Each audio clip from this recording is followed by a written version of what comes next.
Message of His Holiness Pope Francis for the 56th World Day of Social Communications. Theme: Listening with the Ear of the Heart. The word listen is decisive in the grammar of communication and a condition for genuine dialogue. We are losing the ability to listen to those in front of us, both in normal everyday relationships and when debating the important issues of civil life. Listening with the ear of the heart. In the scriptures, listening is essentially linked to the dialogical relationship between God and humanity. The opening words of the first commandment of the Torah is continually reiterated in the Bible to the point that St. Paul would affirm that faith comes through listening.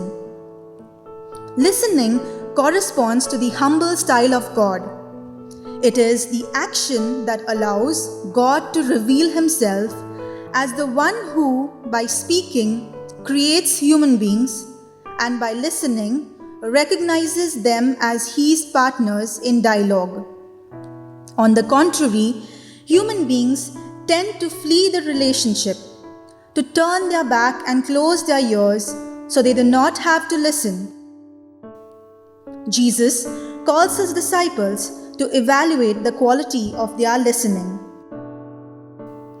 The true seat of listening is the heart. Though he was very young, King Solomon proved himself wise because he asked the Lord to grant him a listening heart.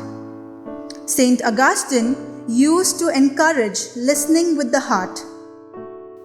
Saint Francis of Assisi exhorted his brothers to incline the ear of the heart. The first type of listening to be rediscovered is listening to oneself, to one's truest needs, those inscribed in each person's inmost being. Listening as a condition of good communication. There is a kind of hearing that is not really listening, but its opposite, that is eavesdropping. What makes communication good and fully human is listening to the other person in front of us face to face. Listening to the other person whom we approach with fair, confident, and honest openness.